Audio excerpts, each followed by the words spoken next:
हाय, कैसे हो आप? आज के इस वीडियो में हम पढ़ेंगे most important questions on pancreas, ठीक है? कि अब तक पैनक्रियास पे कैसे क्वेश्चन आए गए हैं। चलो आज की वीडियो हम स्टार्ट करते हैं, ठीक है? देखो, सबसे पहले क्वेश्चंस की बात करें तो जो क्वेश्चन आपका 20 मार्क्स में आया हुआ है वो है give an account of composition function regulation of secretion of pancreatic juice. कि पेनक्रियाटिक जूस का कंपोजिशन बताओ, उसका फंक्शन बताओ और वो कैसे रेगुलेट या सीक्रेट होता है आपकी बॉडी में वो बताओ। तो ये 20 मार्क्स में आया हुआ है। 5 मार्क्स में आपसे जनरली पेनक्रियाटिक जूस पूछा गया है या फिर आपसे 5 मार्क्स में पेनक्रियास पूछा गया है, ठीक है? तो इसी तरीके के क्वेश्चंस बने हुए हैं। 10 मार्क्स में इस पे शायद कोई आया नहीं है, बट आए तो आप आज की वीडियो देख के इसको कवर कर सकते हो, ठीक है? तो आज चलते हैं हमारे टॉपिक की तरफ। सबसे पहले बात करते हैं व्हाट इज द पेनक्रियास, कि पेनक्रियास एक्चुअली होता क्या है। Pancreas is a soft leaf like shape organ located in the abdomen. Abdomen मतलब आपके पेट वाले एरिया पे पेनक्रियास एक सॉफ्ट लीफ लाइक स्ट्रक्चर होता है, मतलब कि जो पत्ती होती है ना, ऐसे कुछ इस तरीके का ऑर्गन होता है। ये डायग्राम में आपको दिख रहा होगा ना, ये देखो आपका स्टमक है, उसके जस्ट पीछे की तरफ ये लीफ लाइक ऑर्गन ऐसा है ना, ये येलो सा, दिस इज पेनक्रियास। तो ये जस्ट बना हुआ है। तो ये पेनक्रियास का स्ट्रक्चर क्या होता है, ये जो तीखा वाला नोक वाला एरिया है इसको हम टेल बोलते हैं, जैसे कि इसकी पूंछ है। बीच वाले को बॉडी बोलते हैं और ये जो आगे की तरफ गोल वाला है दिस इज हेड, ठीक है? इसके पास को लग के बाइल डक्ट जाती है और पेनक्रियाटिक डक्ट जाती है, ऊपर इसके गॉल ब्लैडर है, ठीक है? तो आपके स्टमक के जस्ट पीछे की तरफ ये होता है। तो ये सेम लिखा हुआ भी है, देखो, it lies behind the stomach. इसकी पोजीशन क्या है कि स्टमक के जस्ट पीछे है and is connected to the small intestine, और ये आपके स्मॉल इंटेस्टाइन से कनेक्टेड होता है। देखो आ रहा है ना, this is connected to your small intestine. ये पॉइंट क्लियर है? It works as both digestive gland and a endocrine gland. ये एक डाइजेस्टिव ग्लैंड भी है और एंडोक्राइन ग्लैंड भी है। ये हार्मोन की तरह भी काम करती है, मतलब हार्मोन रिलीज करती है, ठीक है? अब आगे देखो, अब बात करते हैं एनाटॉमी ऑफ पेनक्रिया कि ये दिखता कैसे है, स्ट्रक्चर कैसा है इसका। पेनक्रियास 15 से 20 सेंटीमीटर लॉन्ग होता है, लंबा होता है, एक फ्लैट फिश की तरह होता है, मतलब कोई चपटी से फिश हो, कुछ इस तरीके से इसका स्ट्रक्चर होता है। ये दिख ही रहा है आपको। इसकी हेड की बात करें तो ये वाइट पार्ट है, मतलब कि ये जो इसका हेड पोर्शन होता है वो थोड़ा चौड़ा होता है। Lies in the curve of the duodenum. Duodenum आपके स्मॉल इंटेस्टाइन का फर्स्ट पोर्शन है, उसके पास में ये जैसे कर्व है, जैसे ये आपका स्मॉल इंटेस्टाइन का फर्स्ट पोर्शन है तो ये सी स्ट्रक्चर बनाएगा, मतलब एक कर्व बना रहा है, उसको लग कर बिल्कुल आपका ड्यूडेनम होता है। नेक की बात करें तो ये नैरो सेक्शन होता है, ठीक है? जो इसका नेक पोर्शन होता है, ये वाला पोर्शन है ना, तो ये किसके बीच में होता है, आपकी हेड और बॉडी के बीच में ये पोर्शन होता है। बॉडी की बात करें तो ये बिल्कुल मिडिल पार्ट होता है आपके पेनक्रियास का, लाइज बिहाइंड द स्टमक, और ये स्टमक के जस्ट पीछे होता है, ठीक है? मतलब बॉडी तो मेन पार्ट है स्टमक के जस्ट पीछे, अदरवाइज आपका पूरा पेनक्रियास ही आपके स्टमक के पीछे होता है। टेल की बात करें तो ये थिन एंडिंग होती है, मतलब पतली सी एंडिंग होती है आपके पेनक्रियास की। देखो पतली हो गई ना आते आते, ठीक है? एक्सटेंड्स टुवर्ड्स द स्प्लीन, और ये किसकी तरफ जाती है, बढ़ते बढ़ते इधर से ये स्प्लीन की तरफ जाती है। स्प्लीन क्या होता है, इट्स अ ग्रेवयार्ड, आपके आरबीसी का ग्रेवयार्ड होता है। इसके बारे में भी हम पढ़ेंगे, ठीक है? इस वीडियो में नहीं, अगली वीडियो में। अब देखो कंपोजिशन ऑफ पेनक्रियाटिक जूस, आपके क्वेश्चन में था कि पेनक्रियाटिक जूस का कंपोजिशन बताओ। तो शुरू में तो आपने इसकी लोकेशन, इसका डायग्राम और इसकी डेफिनेशन वगैरह बता दी। अब कंपोजिशन की बात करते हैं कि बनता किससे है। तो पेनक्रियाटिक जूस के दो मेन कंपोनेंट्स होते हैं, कौन कौन से? इसमें डाइजेस्टिव एंजाइम्स होते हैं और बाइकार्बोनेट के आयंस होते हैं, जिसको HCO3- बोलते हैं, बाइकार्बोनेट को, ठीक है? उसके अलावा क्या होता है, इसमें वाटर होता है, makes the juice liquid and help carry enzymes. Water इसलिए होता है ताकि इस जूस को लिक्विड बना दे और इसमें एंजाइम्स इजीली जा सके। इसमें इलेक्ट्रोलाइट्स भी होते हैं, जैसे कि सोडियम होता है, पोटेशियम होता है, क्लोराइड होता है, जो कि फ्लूइड को मेंटेन करके रखता है, ठीक है? अब आगे देखो, अब हमने बात करा कि इसमें दो मेजर कंपोनेंट्स होते हैं, एक तो डाइजेस्टिव एंजाइम और बाइकार्बोनेट। तो देख लेते हैं डाइजेस्टिव एंजाइम क्या होता है। देखो डाइजेस्टिव एंजाइम में सबसे फर्स्ट आता है कार्बोहाइड्रेट डाइजेस्टिंग एंजाइम। काफी सारे एंजाइम्स होते हैं, जिसमें से फर्स्ट कौन सा होता है, ऐसा एंजाइम जो कार्बोहाइड्रेट को डाइजेस्ट कर ले, जिसका नाम क्या है, अमाइलेज, ठीक है? इसका फंक्शन क्या होता है, ये स्टार्च को ब्रेक करता है।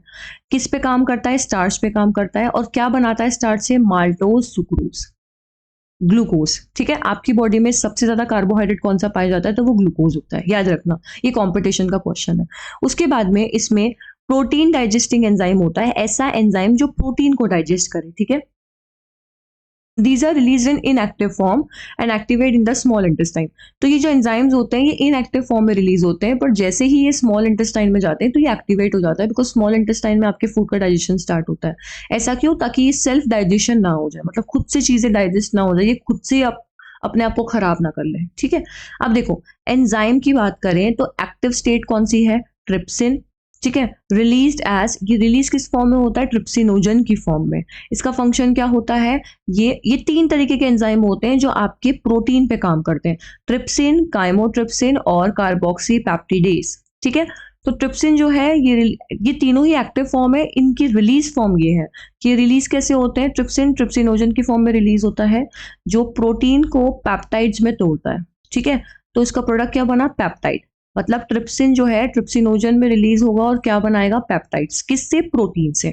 उसके बाद में काइमोट्रिप्सिन जो होता है वो काइमोट्रिप्सिनोजन की फॉर्म में रिलीज होता है, ये इस पेप्टाइड को ब्रेक करता है और क्या बनाता है? Amino acids. ठीक है, फिर आता है कार्बोक्सी पेप्टिडेज, तो ये क्या किस फॉर्म में रिलीज होता है? प्रो कार्बोक्सी पेप्टिडेज की फॉर्म में। ये remove amino acid from ends, ending जो होती है अमीनो एसिड्स की उसको रिमूव करता है, तो क्या बनाता है एंड में? Amino acids. आपको पता है ना कि प्रोटीन की सबसे स्मॉलेस्ट यूनिट अमीनो एसिड है, जस्ट लाइक दैट कार्बोहाइड्रेट की सबसे स्मॉलेस्ट यूनिट कौन सी है? ग्लूकोज। ठीक है, आगे चलते हैं। तो ये 2 थे आपके कार्बोहाइड्रेट के और प्रोटीन के। अब है फैट डाइजेस्टिंग एंजाइम, ऐसे एंजाइम जो फैट को डाइजेस्ट कर ले।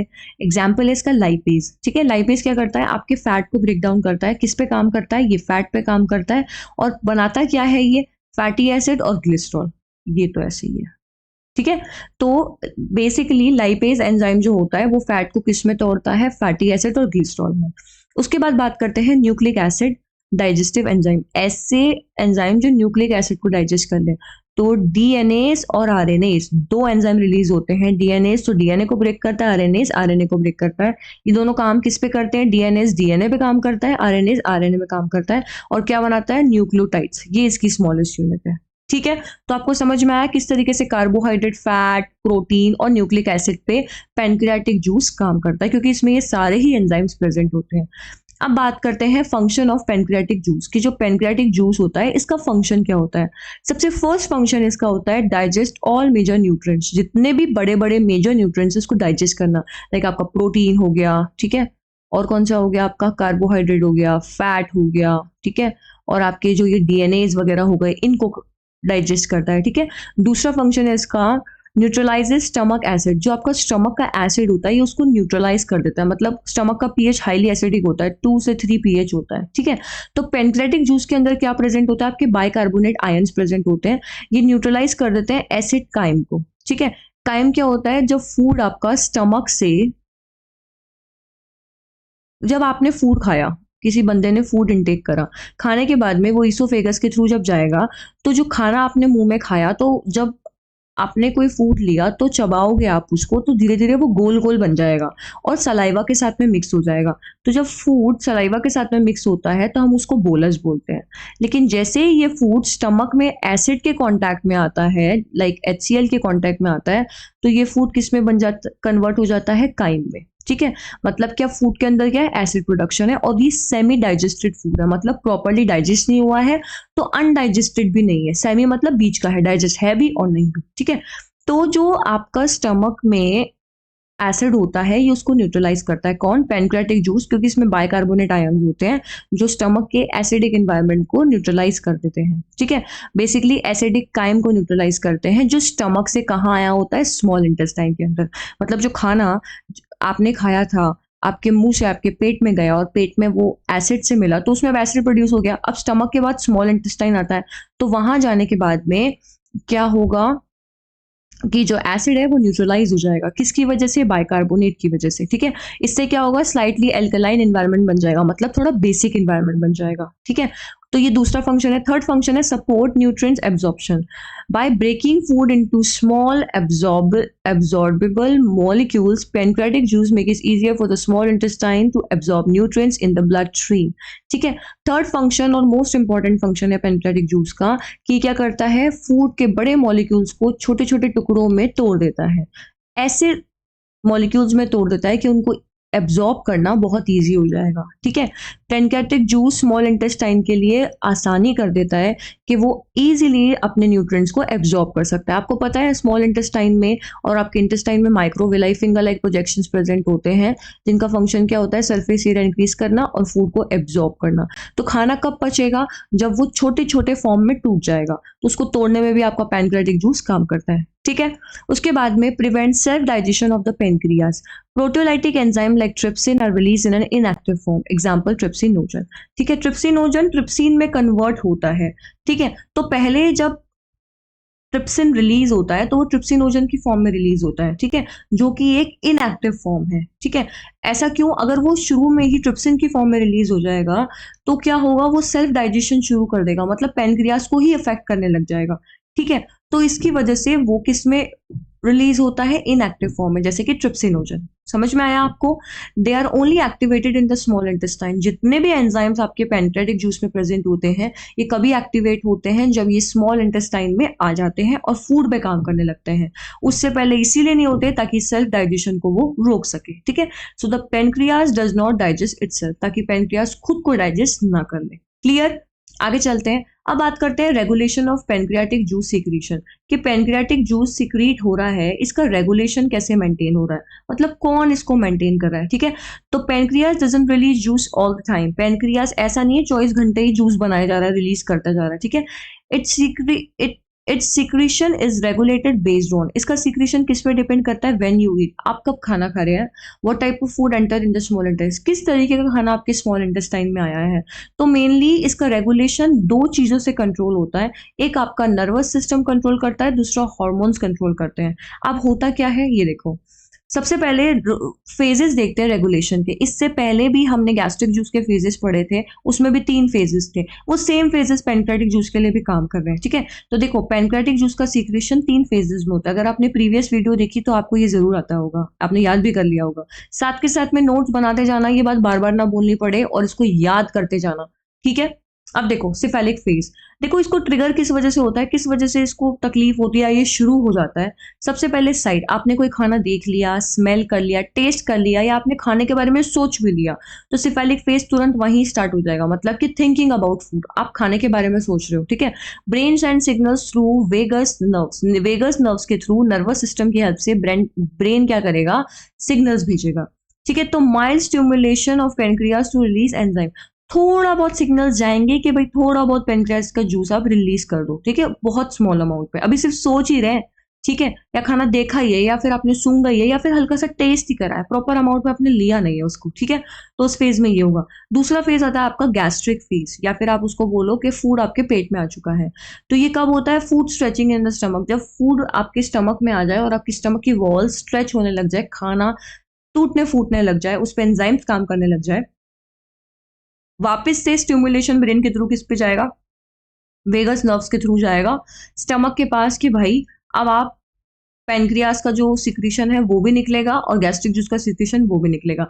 इससे क्या होगा, गैस्ट्रिक फेज के अंदर क्या होता है, जो एंजाइम सिक्रीशन होता है पैनक्रियाज से वो बढ़ जाता है। ठीक है, मतलब थोड़ा बहुत आपका बढ़ जाता है, ऐसा नहीं कि बहुत ज्यादा बढ़ गया, स्टिल अ स्मॉल अमाउंट, थोड़ा बहुत अमाउंट में बढ़ जाएगा। थर्ड आपका आता है इंटेस्टाइनल फेज। इंटेस्टाइनल मतलब कि इंटेस्टाइन की बात हो रही है, जब फूड आपका इंटेस्टाइन में एंटर कर देगा, तो ये सबसे मोस्ट इंपॉर्टेंट फेज होता है। ये किसकी वजह से ट्रिगर होता है, जो एसिडिक एनवायरमेंट होता है, फैटी की वजह से, या फिर प्रोटीन रिच काइम की वजह से, मतलब जो भी खाना आपके स्टमक से ड्यूडेनम में आ रहा है, उस टाइम पे इंटेस्टाइनल फेज एक्टिवेट हो जाएगा। मतलब इंटेस्टाइनल फेज मतलब इंटेस्टाइन का काम शुरू हो गया। कब शुरू होगा, जब खाना इंटेस्टाइन में आएगा तब तो। ठीक है, the phase uses hormones to regulate secretion. अब इस फेज में हॉर्मोन्स का यूज करा जाता है किसी भी चीज को सिक्रीट करने के लिए, मतलब अगर पैनक्रियाटिक जूस भी रिलीज होगा तो हॉर्मोन्स की वजह से होगा। ठीक है, तो ये 3 तरीके के फेज होते हैं आपके किसके अंदर, पैनक्रियाटिक जूस के रेगुलेशन के अंदर। ठीक है, तो अभी हमने आज की वीडियो में जो टॉपिक्स कवर करेंगे तो ये है कि कंपोजिशन देखा हमने, जनरल इंट्रोडक्शन देखा पैनक्रियाज का, पैनक्रियाटिक जूस का कंपोजिशन देखा, उसका फंक्शन देखा, रेगुलेशन देखा, और पैनक्रियाटिक जूस क्या होता है वो भी हमने देखा। मतलब अगर आपने ये पूरा पढ़ लिया तो आप इसको 20 मार्क्स में भी कवर कर लोगे और 5 मार्क्स में भी कवर कर लोगे। याद रखना, डायग्राम जरूर बनाकर आना, एनाफीजियो इज ऑल अबाउट डायग्राम। ठीक है, और उसका एक्सप्लेनेशन। तो आप डायग्राम नहीं बनाओगे तो आंसर इनकम्प्लीट है, प्रेजेंटेशन के पूरे मार्क्स होते हैं, ठीक है। एक आपके सामने बहुत अच्छी कॉपी रख दें, एक बिल्कुल ऐसे रखें रफ राइटिंग वाली, तो आपको देख के जो first impression is the last impression ना, तो वही वाली बात है। इसीलिए डायग्राम सब में बना कर आना, ठीक है। तो आई होप आपको आज की वीडियो अच्छी लगी होगी। Thank you so much for watching. Bye bye.